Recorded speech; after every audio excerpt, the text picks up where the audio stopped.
করিস? কিছু না, তো সরেছিলাম। বাসায় থাকবি? আমি বাসায় আছি, কিছু দরকার? আমি একটু বাইরে যাবো, থাকতে পারবি? হ্যাঁ, দেখতে পারবো, তুমি যাও। আচ্ছা।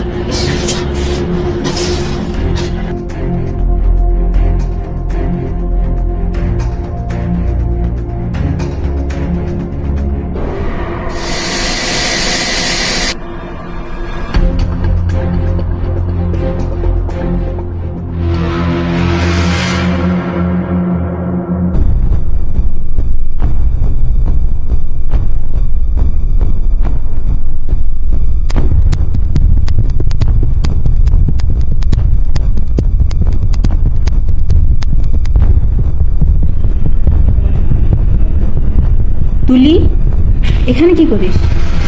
তুই এখানে কি করিস? তুই এখানে কি করিস মানে? তুই তুই করে কথা বলতেছিস কেন? আমি আমি ছাদে ছাদে কিভাবে আসলাম? তুই বাসায় ছিলি, বাসা ফাঁকা, দরজা খোলা, তুই ছাদে এসে বসে। এখন চল নিচে চল। আমার তো মনে পড়তেছে না আমি কখন ছাদে আসলাম।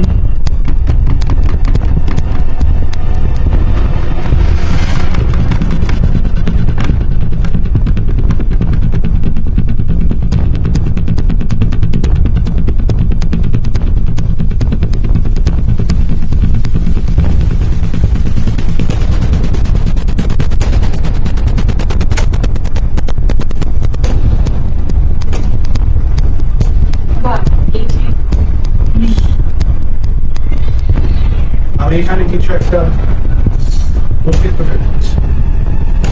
ভালো কিছু না, ভালো কিছু না। তো অনেক কাহিনী হয়ে গেছে বাবা। চুপ। আমি কিছু একটা অস্তিত্ব টের পাচ্ছি, খুব খুব খারাপ কিছু অস্তিত্ব। এই বাসায় সমস্যা আছে, এই বাসায় অনেক সমস্যা আছে।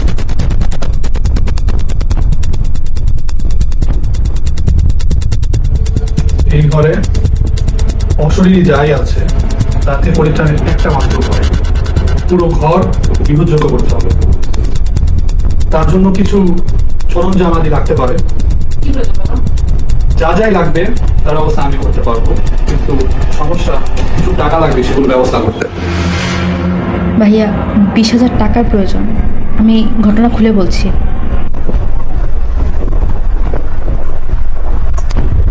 কি বলতেছো সেগুলো তোরা? তোদের কি টাকা অনেক বেশি হয়ে গেছে? আর ওই তান্ত্রিক নাকি বাইক কর, বাসা থেকে আগে বাইক কর।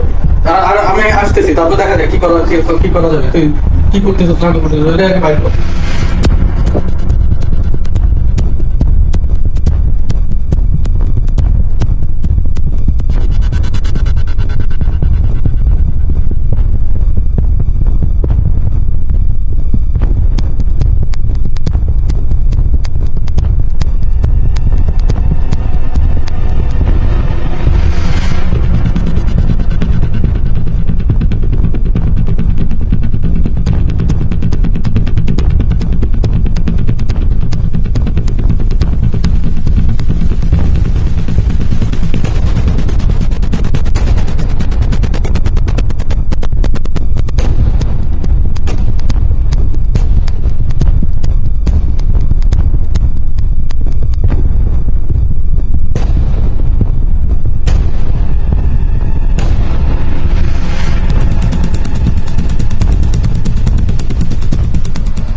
আচ্ছা, আপনার উপর একটা টেস্ট করতে চাচ্ছিলাম, আপনি কি রাজি?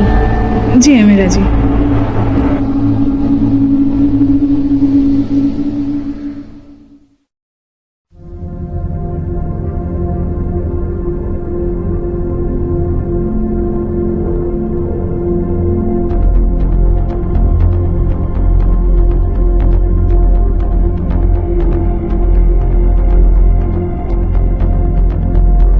আপনার বোনের সাথে কথা বলে যা বুঝলাম, আপনার বোনের ডিআইডি আছে, মানে ডিসঅ্যাসোসিয়েটিভ আইডেন্টিটি ডিসঅর্ডার।